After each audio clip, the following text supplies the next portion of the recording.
Hello there, good evening everyone. This is Dari on WorldStreams Radio. Thank you to our listeners from all around the world for joining us tonight. If you'd like to learn more about WorldStreams Radio, visit our website, worldstreams.org. You can also find us now on Facebook at facebook.com/WorldStreams. Our guest tonight is Daniel C. Dennett. Daniel C. Dennett is an American philosopher and cognitive scientist whose research centers on the philosophy of mind, philosophy of science, and philosophy of biology, particularly as those fields relate to evolutionary biology and cognitive science. He's currently the co-director of the Center for Cognitive Studies, the Austin B. Fletcher Professor of Philosophy, and a university professor at Tufts University. He's the author of several books, including Breaking the Spell, Freedom Evolves, and Darwin's Dangerous Idea. Dr. Dennett is also a noted atheist and secularist, a member of the Secular Coalition for America Advisory Board, as well as a prominent advocate of the Brights movement. And we're very happy to have him with us tonight. Hello, Saeed. Hello and welcome, Dr. Dennett. It's an honor to have you here. I'm delighted to be with you, Dari. Hello, Dari. Good evening, everyone, and thank you for joining us. And good evening to you, Dr. Dennett. Thank you for being with us tonight. You're very welcome. Yes. In an article you wrote just very recently, a couple of days ago, titled The Unbelievable Truth, Why America Has Become a Nation of Religious Know-Nothings. This is a research that was done by a study by the Pew Forum on Religious and Public Life. Some amazing revelation there that agnostics and atheists actually know more about religion than the regular religious person. Yeah, not surprising to me, but surprising to a lot of people, I guess. Well, as I said in the article, many people, maybe most people, who knows, just aren't that interested in the details of the doctrines of the faith that they were raised in, and so they in effect sign on the dotted line without ever reading the fine print. Some people are more interested and worried about such things, more curious and skeptical, and they study these doctrines. And since the doctrines are typically unbelievable, they walk away from them, and that's how come they become atheists and agnostics. They know what they're walking away from. So why would somebody be practically very interested and the rest not interested? Well, I think that the underlying trait is scientific curiosity, or you might even say sort of civic curiosity. They want to know how things work and who says what and what's behind the screen, and in general, they are curious people. And so they look into anything that they're involved with and study it pretty carefully.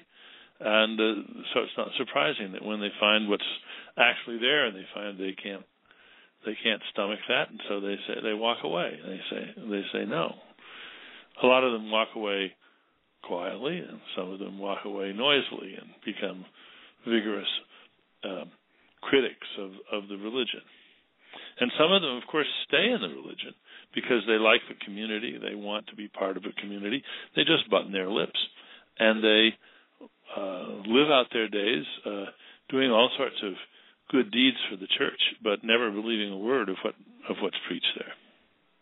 So undeniably, then, religion plays a very important role in the cultural existence of every believer.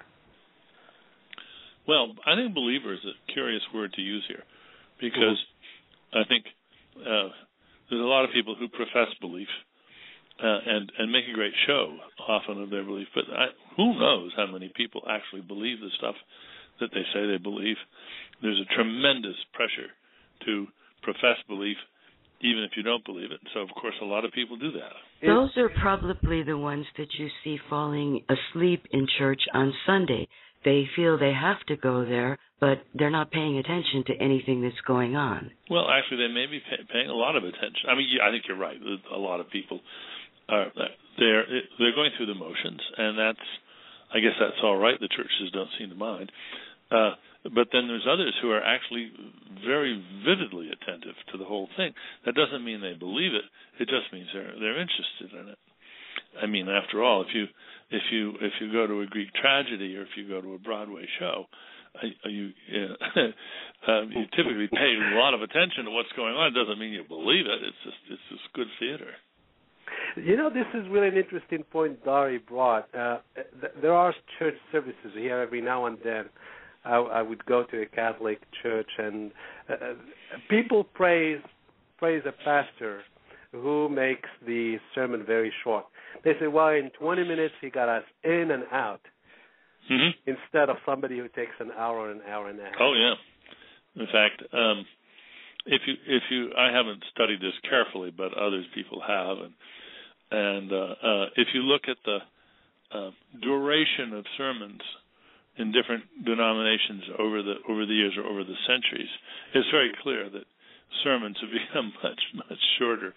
Modern audiences or modern congregations are just not going to sit still for as long as their grandparents and their great grandparents would. So the churches have had to modernize. They've had to adjust to the times, and so of course they've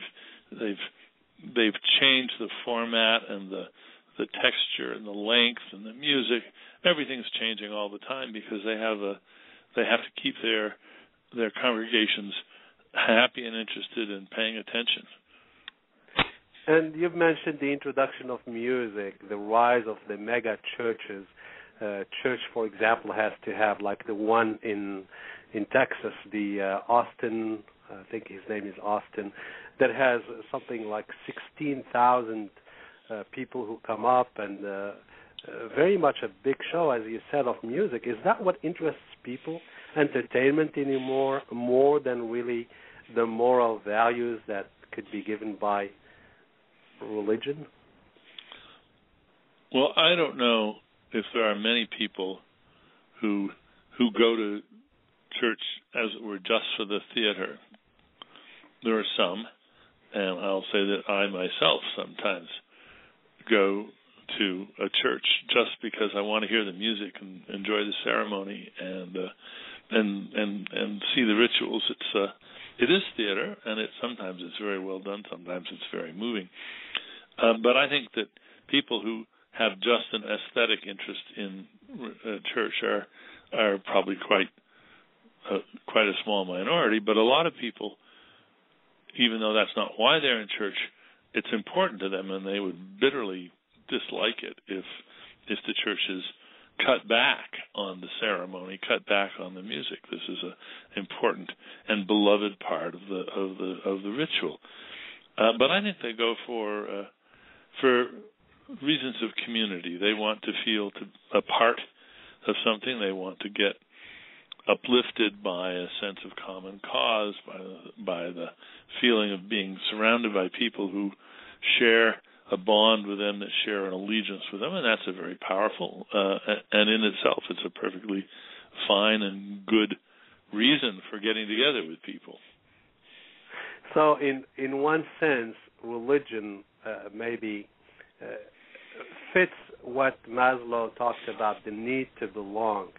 Now, going back to your article, why do atheists and agnostics actually know more about religion than the regular members of a congregation?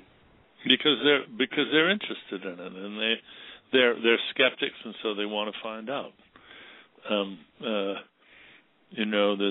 There's a famous bit of advice by a man named Adolf Meyer. I don't know anything else about him other than the fact that he said, "If it doesn't itch, don't scratch." Right. And some people, it just doesn't itch, so they don't scratch.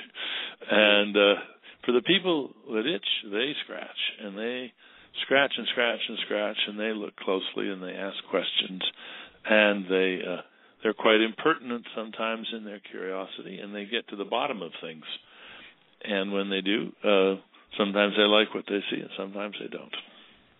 In your book, Breaking the Spell, you've argued that religion is a natural phenomenon. How could that be? How could it not be? When I say it's a natural phenomenon, I mean it's a human institution that's grown up over the eons, over the centuries, over the millennia, and there have been thousands and thousands of religions, many more than there are now. Most religions that have ever existed have gone out of existence.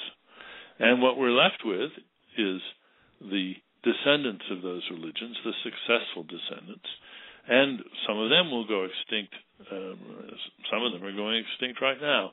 Others will live on and replace them, and new ones are being formed. And so it's like a succession of plants and animals.